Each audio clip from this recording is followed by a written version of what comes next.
अगर आप बिल्कुल जीरो से ट्रेडिंग स्टार्ट करना चाहते हैं तो किस तरीके से स्टेप बाय स्टेप ट्रेडिंग को स्टार्ट किया जाता है आज मैं बताता हूं आपको। सिंपली जीरो से ट्रेडिंग स्टार्ट करने के लिए गूगल प्ले स्टोर से आप एप्लीकेशन डाउनलोड करेंगे जिसका नाम है अप स्टॉक, या फिर आपको एप्लीकेशन का link Instagram bio and YouTube के अबाउट में भी दे रखा है, वहां से भी डाउनलोड कर सकते हैं एप्लीकेशन। अकाउंट ओपन करने के लिए जो भी प्रोसेस है उसको फॉलो करके अकाउंट ओपन कर लेना। फिर आपको फंड डालना है अपने अकाउंट में, तो सिंपली यहाँ पर फंड पे क्लिक करेंगे। अगर ऐड फंड करेंगे, जितना भी फंड आपको डालना है, मान लीजिए 5,000 10,000 जितना भी फंड डालना है, आप यूपीआई एंड नेट बैंकिंग दोनों से फंड है वो डाल सकते हैं। अगर आपको अपना पैसा निकालना है तो विड्रॉल फंड पे क्लिक करेंगे। आपको जितना फंड आपको निकालना है उतना फंड आप डालेंगे, कंटिन्यू पे क्लिक करेंगे तो आपका फंड है वो आपके बैंक अकाउंट में आ जाएगा। फिर आपको अपनी पोजीशन देखनी है, जो भी आपने ट्रेड कर रखा है, तो सिंपली आप जैसे ही पोर्टफोलियो पे क्लिक करेंगे तो यहाँ पे पोजीशन में जाएंगे तो आपकी जो अभी पोजीशन चल रही है वो आ जाएंगे। जैसे मेरे इंट्राडे की यहाँ पे, जैसे मेरी इंट्राडे ऑप्शन हेजिंग की कुछ पोजीशन चल रही है जिनमें छोटा मोटा प्रॉफिट चल रहा है। फिर आपको अगर यहाँ पे ट्रेड करना है तो मान लीजिए आपको किसी स्टॉक में ट्रेड करना है तो सिंपली आप यहाँ पे सर्च करेंगे। जैसे आपको मान लीजिए टाटा मोटर्स में ट्रेड करना है तो आपने सिंपली सर्च किया टाटा मोटर्स, प्लस पे क्लिक किया तो ये आपकी वॉच लिस्ट में ऐड हो जाएगा। अब सिंपली आपको टाटा मोटर्स को खरीदना है तो सिंपली आप बाय पे क्लिक करेंगे।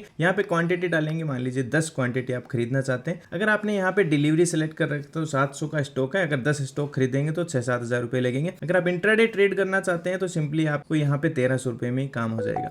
अगर आपको ट्रेड के साथ ही स्टॉप लॉस एंड टारगेट लगाना है तो आप यहाँ पे जीटीटी ऑर्डर यूज कर सकते हैं, अदरवाइज आप रेगुलर ऑर्डर भी लगा सकते हैं। अगर आपको यहाँ पे ऑप्शन में ट्रेड करना है तो सिंपली आपको, जैसे यहाँ पे निफ्टी चल रहा है 25,160 के आसपास, तो निफ्टी के अगर आपको ऑप्शन में ट्रेड करना है तो 25,150 जैसे ही सर्च करेंगे तो निफ्टी के 25,150 के कॉल एंड पुट दोनों आ जाएंगे। दोनों को वॉच लिस्ट में ऐड कर लिया। अब आपको ऑप्शन में ट्रेड करने के लिए सिंपली, जैसे मान लीजिए आपको अगर कॉल बाय या सेल करना है, सिंपली यहाँ पे बाय या सेल करके आपको मान लीजिए अगर 175 मतलब एक लोट हो गया, अगर 2 लोट खरीदने हैं तो आपको 150 क्वांटिटी डालेंगे तो 2 लोट हो जाएंगे। ठीक है, तो इसमें आप ऑप्शन में भी ट्रेड कर सकते हैं। अगर आपको चार्ट देखना है किसी भी स्टॉक का या फिर किसी भी ऑप्शन का तो सिंपली आप उस पर क्लिक करके यहाँ से चार्ट दे सकते हैं। अगर आपको ऑप्शन चेन चाहिए तो आप निफ्टी पे जैसे ही क्लिक करेंगे आपके पास ऑप्शन चेन है वो आ जाएगी। इस तरीके से सिंपल तरीके से आप अपनी ट्रेडिंग जर्नी को स्टार्ट कर सकते हैं। बट सबसे इंपॉर्टेंट चीज ये है, जब भी आप ट्रेडिंग स्टार्ट करें, अकाउंट ओपन करने से पहले ये समझ लेना कि किस तरीके से रिस्क मैनेजमेंट होता है। उसके बाद में आपके लिए टेक्निकल एनालिसिस काम करेगा, चार्ट ट्रेडिंग काम करेगा, डेटा एनालिसिस बैक टेस्टिंग काम करेगा। देन आप बहुत अच्छे से ट्रेडिंग में अपना कैरियर है वो स्टार्ट कर सकते हैं step by step. Thank you.